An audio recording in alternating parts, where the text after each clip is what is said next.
Hello दोस्तों, SKS education point में आप सभी प्यारे विद्यार्थियों का हार्दिक स्वागत है। आज हम करेंगे राजस्थान की हस्तकला।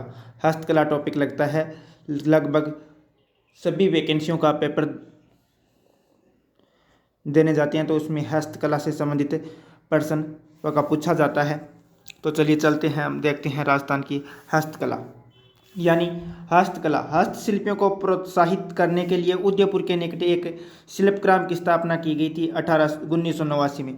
शिल्पग्राम की स्थापना कब की गई थी? 1989 ईस्वी में की गई थी। और राष्ट्रीय हस्त निर्मित कागज संस्थान की स्थापना सांगानेर जयपुर में की गई थी। यानी राष्ट्रीय हस्त निर्मित कागज संस्थान की स्थापना, कागज की स्थापना संस्थान की स्थापना की गई थी सांगानेर जयपुर में। और हस्तकला उद्योग केंद्र, हस्तकला उद्योग केंद्र है बोरनाडा जोधपुर में। यानी हस्तकला उद्योग केंद्र बोरनाडा जोधपुर में है,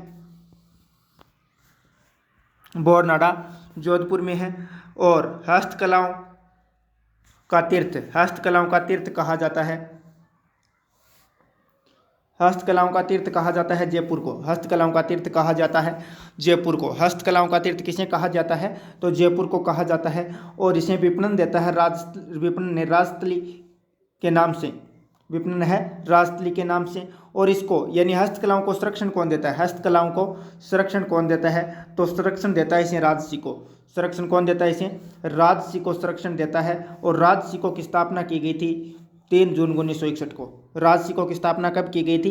तो 3 जून 1961 को राजसिको की स्थापना की गई थी। और हस्तकलाओं के लिए औद्योगिक नीति कब जारी की गई थी? हस्तकलाओं को के लिए औद्योगिक नीति जारी की गई थी 1938 को। 1938 को हस्तकलाओं के लिए औद्योगिक नीति जारी की गई थी 1938 में। और इसे संरक्षण यानी हस्तकलाओं को संरक्षण कौन देता है?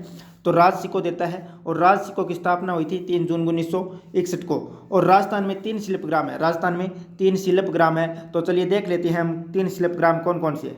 राजस्थान में 3 शिल्पग्राम है की स्थापना की गई है। राजस्थान में 3 शिल्पग्राम की स्थापना की गई है। एक है जवाहर कला केंद्र, जवाहर कला केंद्र जयपुर में। जवाहर कला केंद्र कहाँ है? जयपुर में है। और पाव शिल्पग्राम जोधपुर में है, पाव शिल्पग्राम जोधपुर में है। और हवाला शिल्पग्राम है वो उदयपुर में है। यानी ये हस्तकलाओं को संरक्षण देता है राजसिको, जिसकी स्थापना 3 जून 1961 को की गई। और राजस्थान में औद्योगिक नीति, हस्तकलाओं के लिए औद्योगिक नीति है वो 1938 में जारी की गई थी। और जवाहर कला केंद्र है वो जयपुर में है, पाव शिल्पग्राम है वो जो जोधपुर में है, हवाला शिल्पग्राम है वो उदयपुर में है। तो चलिए देख लेते हैं हम राजस्थान में कौन कौन से हस्तशिल्पी रहे हैं और कौन कौन सी हस्तकला रही है। सर्वप्रथम हम लेते हैं बल्लू पोट्री को, पोट्री कला। यानी पोट्री कला क्या है? यानी मिट्टी से बनी कला, मिट्टी से जो कला बनती है, यानी मिट्टी से जो भी वस्तुएं बनती है उसे कहा जाता है पोट्री कला। पोट्री कला है वो पारसिया ईरान से लाहौर आई थी, पारसिया ईरान से लाहौर आई थी पोट्री कला। और लाहौर से जब आमेर का शासक था मानसिंह कछावा, आमेर का शासक था मानसिंह कछावा, वो लेकर आया था लाहौर से आमेर लेकर आया था। यानी आमेर के शासक लाहौर से लेकर आया था भारत। यानी भारत में सर्वप्रथम पोट्री कला को राजस्थान के जयपुर जिले में पड़ता है आमेर, वहाँ का एक शासक था मानसिंह, वो पोट्री कला को लाहौर से भारत लेकर आए।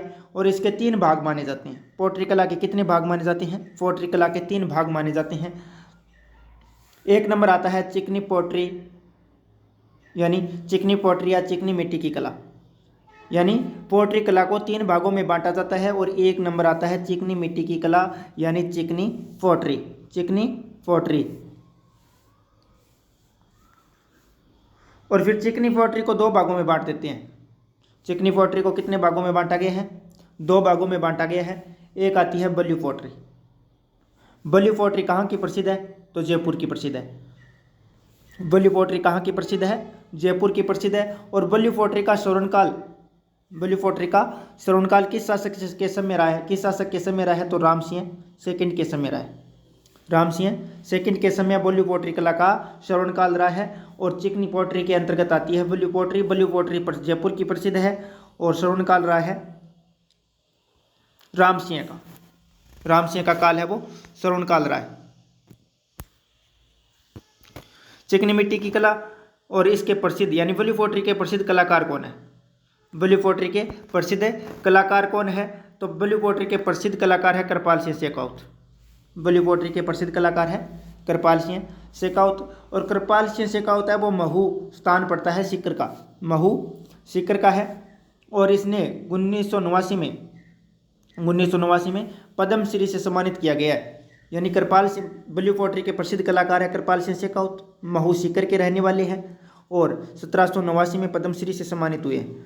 और ब्लू पोट्री के अन्य कलाकार कौन कौन से हैं? ब्लू पोट्री के अन्य कलाकार कौन कौन से हैं? तो अन्य कलाकारों में नाम आता है, एक तो आता है चूड़ामन का, कालूराम, गोपाल सिंह।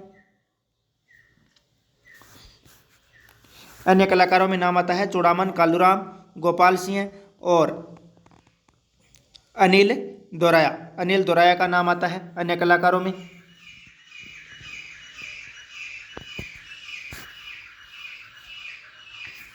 और ब्लू पोट्री में होता क्या है? ब्लू पोट्री में होता क्या है? तो ब्लू पोट्री में हरा कांच, एक तो हरा कांच लिया जाता है, एक क्वार्ट्ज पाउडर लिया जाता है और एक मुल्तानी मिट्टी ली जाती है और ब्लू डाई का मिश्रण लेकर इसे 800 डिग्री सेंटीग्रेड पर पकाया जाता है। 800 डिग्री सेंटीग्रेड पर पकाया जाता है। यानी ब्लू पोट्री में हरा कांच, क्वार्ट्ज पाउडर और मुल्तानी मिट्टी और ब्लू डाई के मिश्रण को 800 डिग्री सेंटीग्रेड तापमान पर पकाया जाता है। और दूसरा भाग आता है इसका ब्लैक पोट्री। दूसरा भाग आता है ब्लैक पोट्री। ब्लैक पोट्री है वो कोटा की प्रसिद्ध है। ब्लैक पोट्री कहाँ की प्रसिद्ध है? कोटा की प्रसिद्ध है। ब्लैक पोट्री कोटा की प्रसिद्ध मानी जाती है। यानी चिकनी पोट्री के कितने भागों में बांटा गया है? 2 भागों में बांटा गया है। एक है ब्लैक पोट्री और एक है blue pottery. Blue pottery Jaipur की प्रसिद्ध है और ब्लैक पोट्री कोटा की प्रसिद्ध है। और ब्लू पोट्री में राम सिंह सेकंड का काल स्वर्णकाल रहा है। प्रसिद्ध कलाकार कृपाल सिंह शेखावत है, महू सीकर का रहने वाला है। 1979 में इसे पद्मश्री से सम्मानित किया गया है।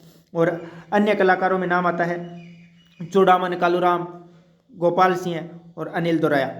तो चलिए चलते हैं दूसरी भाग देखते हैं पोट्री का। एक चिकनी पोट्री और यानी पोट्री कला का दूसरा भाग आता है टेरिकोटा मिट्टी की कला। टेरिकोटा मिट्टी की कला। टेरिकोटा है वो मोलेला गांव, राजसमंद और हरजी गांव, जालोर की प्रसिद्ध है। टेरिकोटा कला कहाँ की प्रसिद्ध है? मोलेला गांव, राजसमंद और हरजी गांव, जालोर की प्रसिद्ध है।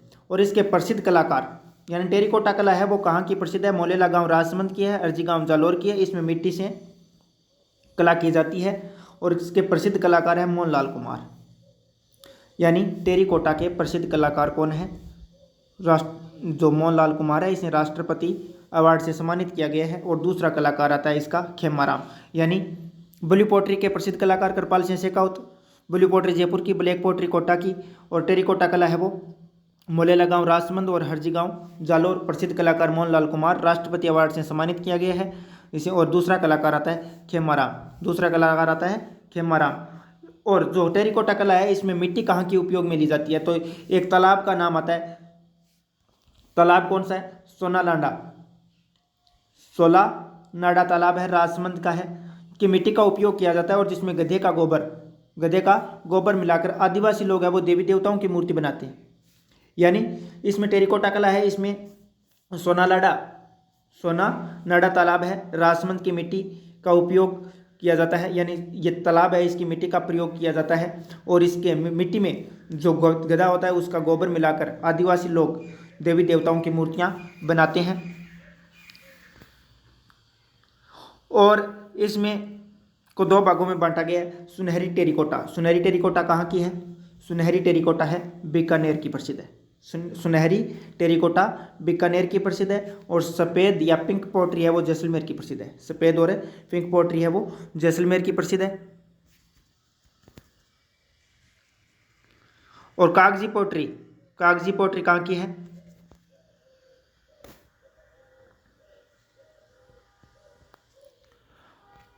तीसरी है सुनहरी और कागजी पोट्री है थानागाजी अलवर की है। उपनाम है डबल कट पोट्री और परतदार पोट्री, इसे ही कहा जाता है कागजी पोट्री को। प्रसिद्ध है ये थानागाजी अलवर की। और डबल कट पोट्री, परतदार पोट्री कहा जाता है इसे।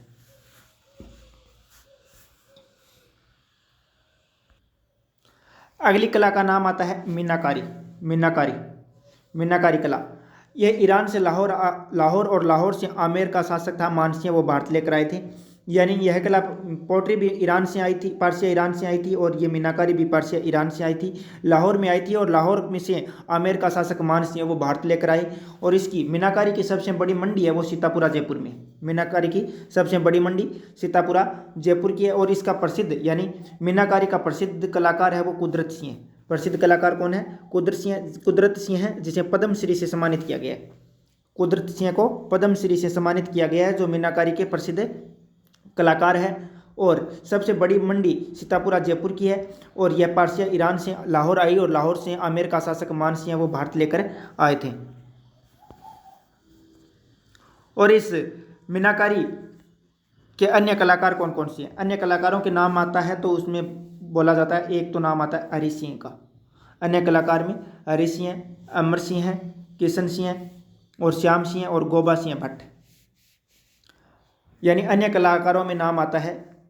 प्रसिद्ध कलाकार तो कुदरत सिंह है, जिसे पद्मश्री से सम्मानित किया गया है। और अन्य कलाकार है हरि सिंह, अमर सिंह, किशन सिंह और राम सिंह और गोबा सिंह भट्ट, एटीसी आदि है। कागज जैसे पतले पत्थर पर मीनाकारी बीकानेर की प्रसिद्ध है। यानी मीनाकारी है वो कागज जैसे पतले पत्थर पर मीनाकारी है वो बीकानेर की प्रसिद्ध है। इस मीनाकारी के 3 भाग हैं, 3 प्रकार है मीनाकारी के। वो 3 प्रकार देख लेते हैं हम कौन कौन से हैं। पहला है सोने पर मीनाकारी। सोने पर जो मीनाकारी किया जाता है उसे नाम दिया गया है थेवा कला। यानी सोने पर मीनाकारी करना क्या कहलाता है? थेवा कला कहलाता है। और थेवा कला है वो प्रतापगढ़ की प्रसिद्ध है। थेवा कला प्रतापगढ़ की प्रसिद्ध है। और प्रारंभ हुआ था इसका सावंत सिंह के समय में प्रारंभ हुआ था। यानी थेवा कला का प्रारंभ कब हुआ? तो सावंत सिंह के समय हुआ था। कहाँ हुआ था? तो प्रतापगढ़ में हुआ था। कार्य, यानी इसमें कार्य क्या किया जाता है? हरी कागज पर सोने का काम किया जाता है। हरी कागज पर सोने का काम किया जाता है। और इसके प्रसिद्ध कलाकार है नाथूजी सोनी। यानी थेवा कला का प्रसिद्ध कलाकार है नाथूजी सोनी। प्रसिद्ध कलाकार नाथूजी सोनी है। और अन्य कलाकारों में नाम आता है महेश, जिसे 2015 में पद्मश्री अवार्ड मिला था। जो थेवा कला का प्रसिद्ध कलाकार है नाथूजी सोनी। और अन्य कलाकारों में नाम आता है महेश का, जिसे 2015 में क्या दिया गया था? पद्मश्री अवार्ड मिला था। और राम प्रसाद, रामविलास, जगदीश सोनी, यानी सभी सोनी है। यानी प्रतापगढ़ का सोनी परिवार है वो थेवा कला के लिए जाना जाता है। जो मीनाकारी है उसका दूसरा भाग का नाम आता है चांदी की मीनाकारी। चांदी की मीनाकारी, और जो चांदी पर मीनाकारी की जाती है उसे तारकशी कहा जाता है। चांदी पर में जो मीनाकारी की जाती है उसे तारकशी कहा जाता है। और प्रसिद्ध है नाथ द्वारा राजमंद की। यानी चांदी की मीनाकारी यानी तारकशी कहाँ की प्रसिद्ध है? नाथ द्वारा राजमंद की। और चांदी का काम तारकशी कहलाता है। चांदी पर जो भी काम किया जाता है वो तारकशी कहलाता है। और लाहौर आई थी, और ये ईरान से लाहौर आई, और लाहौर से आमेर का शासक था मानसिंह, वो भारत लेकर आए थे। और इसमें एक नाम आता है रेत वाली कला। रेत वाली कला जो कोटा और जयपुर की प्रसिद्ध है। रेत वाली कला कोटा और जयपुर की प्रसिद्ध है। चांदी की मीनाकारी तारकशी कहलाती है। चांदी पर जो भी मीनाकारी की जाती है वो तारकशी कहलाती है। प्रसिद्ध है नाथ द्वारा राजमंद की। और लाहौर से मानसिंह आमेर लेकर आए थे। और रेत वाली कला है वो कोटा और जयपुर की प्रसिद्ध है। और तीसरा भाग आता है पीतल की मीनाकारी। पीतल की मीनाकारी यानी सर्वप्रथम सोने पर मीनाकारी करने से पहले पीतल पर मीनाकारी करके काम को सीखा जाता है, यानी स्टार्ट किया जाता है। तो पीतल की मीनाकारी यानी पीतल का काम कच्ची मीनाकारी या मुरादाबादी कहलाता है। पीतल का काम है कच्ची मीनाकारी या मुरादाबादी कहलाता है। और प्रसिद्ध है अलवर और जयपुर का। प्रसिद्ध कहाँ का है? अलवर और जयपुर का है। कलाकार है जौन नूर मोहम्मद और अब्दुल रजाक कुरैशी। पीतल की मीनाकारी के कलाकार है जान नूर मोहम्मद और अब्दुल रजाक कुरैशी। प्रसिद्ध अलवर और जयपुर की है। पीतल का काम कच्ची मीनाकारी या मुरादाबादी कहलाता है।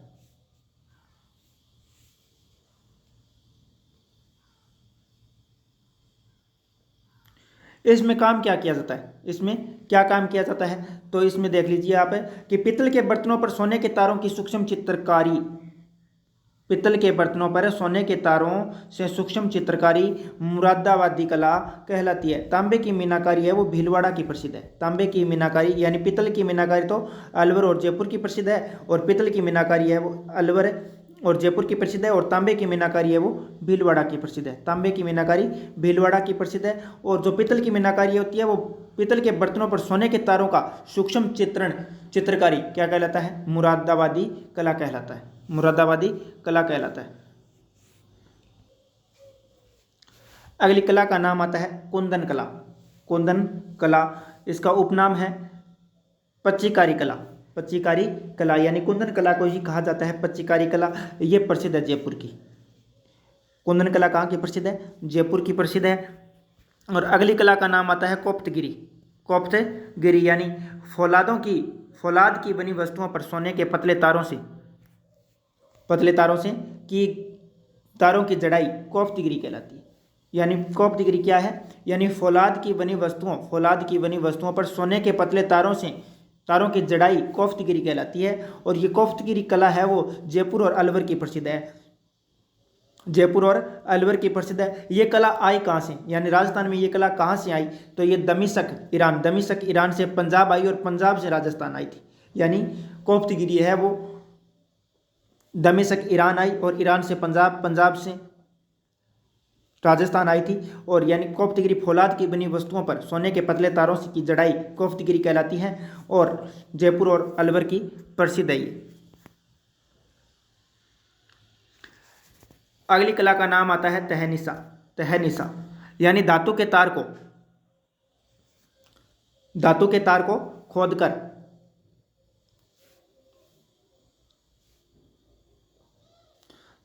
खोदकर उसमें तार भरना, यानी सोने या चांदी या तांबे का जो तार धातु को खोदकर उसके अंदर तार भरा जाता है, उसे तहनीसा कहा जाता है। प्रसिद्ध अलवर और उदयपुर की है। यानी तहनीसा कहाँ की है? अलवर और उदयपुर की है। जो तलवार और कटार होती है, यानी तहनीसा है वो तलवार और कटार के जो हत्था बना होता है उसके ऊपर की जाती है। और ये उदयपुर अलवर की प्रसिद्ध है। और इसमें जो जाति काम करती है उसे सिगलीगर या तलवार साज कारीगर कहा जाता है। यह कला तलवार और कटार के हत्थों पर की जाती है। हत्थों पर जो भी चित्रकारी की जाती है वो धातु को खोदकर उसमें तार भरा जाता है। उसके बाद जो डिजाइन दिया जाता है, पहले खोदा जाता है, डिजाइन को पहले खोदकर उसमें तार को भरकर उसमें डिजाइन दिया जाता है, जो सिगलीगर या तलवार साज कारीगर के द्वारा किया जाता है। तहनीसा कहलाती है। यह कला कटार तलवार के हत्थों पर की जाती है।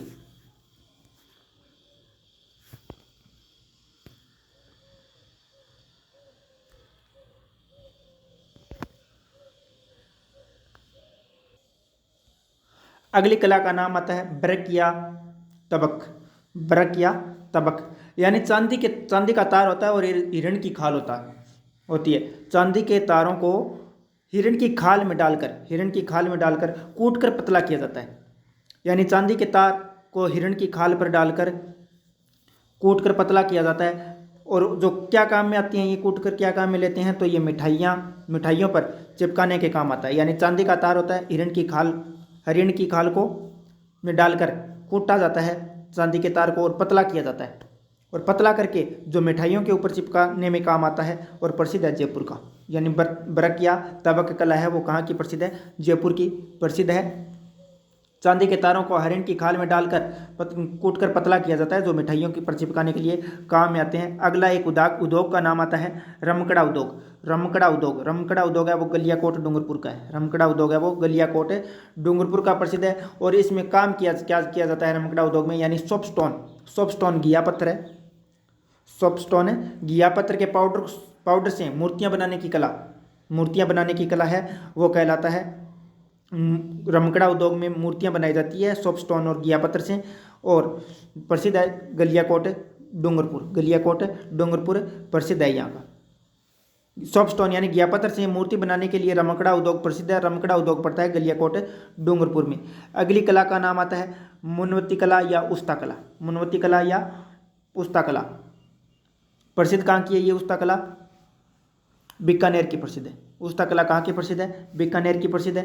और श्रवणकाल किसके समय रहा है? तो रायसिंह के समय रहा है। श्रवणकाल किसके समय रहा है? रायसिंह के समय रहा है। यानी बीकानेर का शासक था महाराजा अनूप सिंह। बीकानेर का शासक था महाराजा अनूप सिंह के समय उस्ता कला के कारीगर को,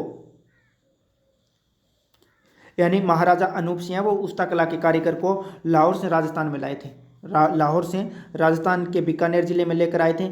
और इसका एक कलाकार था इलाही बख्श। उस्ता कला का एक कलाकार का नाम था इलाही बख्श ने ऊंट की खाल पर बीकानेर के शासक गंगा सिंह का चित्र बनाया था। बीकानेर के शासक गंगा सिंह का चित्र बनाया था। और शेष कलाएँ करेंगे हम अगली क्लास में।